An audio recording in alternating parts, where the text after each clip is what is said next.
So Python के हो त? यो एउटा हाई लेभल प्रोग्रामिङ ल्याङ्ग्वेज हो। कस्तोलाई हाई लेभल भन्ने त? जुन प्रोग्रामिङ ल्याङ्ग्वेज इङ्ग्लिससँग सिमिलर हुनेलाई नै हामी हाई लेभल प्रोग्रामिङ ल्याङ्ग्वेज भन्छौँ। पाइथनको सिन्ट्याक्स निकै नै सजिलो छ। सिन्ट्याक्स भनेको चाहिँ एउटा एरेन्जमेन्ट हो। मतलब सेट अफ रुल्स भनेर बुझ्दा हुन्छ। पाइथन कसले बनाएको हो त? यो चाहिँ गिटेभ हेनरिजमले 32 इयर्स अगाडि बनाएका थिए।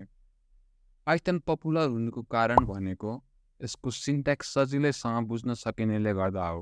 धेरैले पाइथनलाई आफ्नो फर्स्ट लर्निङ प्रोग्रामिङ ल्याङ्ग्वेजको रूपमा स्टार्ट गर्छन् र कुनै पनि कोडिङ प्रब्लमको सोल्युसन पाइथन ल्याङ्ग्वेजमा भेट्न त्यति गाह्रो हुँदैन। पाइथन युज गरेर हामी आफ्नो वेबसाइट बनाउन सक्छौँ। चेन अफ फ्ल्याग्स भन्ने फ्रेमवर्क युज गरेर डेटा एनालिसिस गर्न सक्छौँ। अटोमेसन र आर्टिफिसियल इन्टेलिजेन्स नि गर्न सक्छौँ। यो च्यानलमा अपलोड हुने भिडियोजहरू चाहिँ मेनली डेटा एनालिसिस र एआई एमएससँग रिलेटेड हुन्छ। सो सुरु गरौँ आजको भिडियो। अब इन्स्टल गरौँ हामी पाइथन। त्योभन्दा अगाडि हामी भिएस कोड इन्स्टल गर्छौँ। भिएस कोड एउटा माइक्रोसफ्टले बनाएको सोर्स कोड एडिटर हो। यो तिनटै ओएसको लागि एभाइलेबल छ, जस्तो कि विन्डोज, लिनक्स र म्याक। भिएस कोड डाउनलोड गर्नको लागि आफ्नो वेब ब्राउजरको सर्च इन्जिनमा गएर डाउनलोड भिएस कोड भनेर टाइप गर्नु र त सुरुमा आएको लिङ्क नै भिएस कोडको अफिसियल साइटको हो। त्यसलाई क्लिक गरेर आफ्नो अपरेटिङ सिस्टमको अनुसार डाउनलोडमा क्लिक गर्नुहोस्। सो हाम्रो भिएस कोड डाउनलोड हुँदैछ।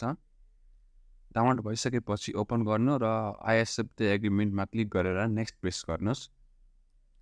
अब आफ्नो कुन लोकेसनमा भिएस कोडलाई सेभ गर्ने हो त्यही लोकेसन ब्राउज गरी नेक्स्ट गर्नु र फेरि नेक्स्ट गर्नु। क्रिएट अ डेस्कटप आइकनमा चेकमार्क लगाएर नेक्स्ट गर्नु। अब इन्स्टलमा क्लिक गर्नुहोस्।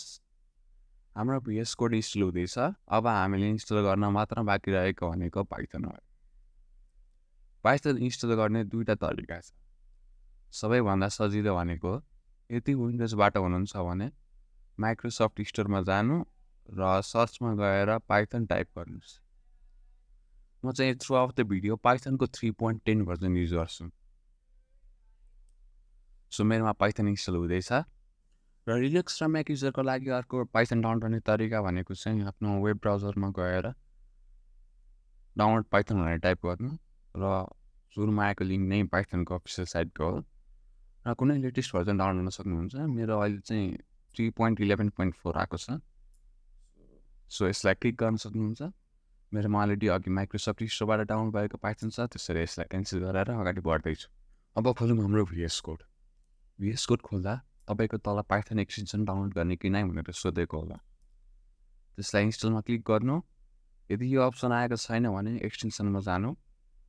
त्यसको लागि Ctrl+Shift+X दाब्न सक्नुहुन्छ र त्यहाँ गएर पाइथन सर्च गरेर इन्स्टलमा क्लिक गर्न सक्नुहुन्छ। सो हाम्रो भिएस कोडमा पाइथनको एक्सटेन्सन डाउनलोड भयो। अब हामी फाइलमा गएर यो फाइल बनाउँछौँ र पाइथनमा सेलेक्ट गर्छौँ। एउटा इम्पोर्टेन्ट कुरा, आफ्नो मोनिटरको बटम राइट कर्नरमा हेर्नु त त्यहाँ पक्कै नि पाइथनको भर्जन देखाएको होला। यदि छैन भने त्यसलाई क्लिक गर्नु र यदि कुनै पाइथनको भर्जन छ भने त्यसलाई सिलेक्ट गर्नु। यदि यो अप्सन देखाएको छैन भने तपाईँकोमा पाइथन इन्स्टल भएको छैन भन्दा बुझ्दा हुन्छ। सो मेरोमा अलरेडी अघि माइक्रोसफ्ट स्टोरबाट डाउनलोड गरेको पाइथन छ, त्यसैले एउटा मात्र अप्सन देखाएको छ। सो अहिलेसम्म हामीले पाइथनको बारेमा र पाइथन इन्स्टल गर्ने तरिका सिक्यौँ। अब हामी नेक्स्ट भिडियोमा पाइथनको सिन्ट्याक्सहरू सिक्छौँ। Thank you for watching.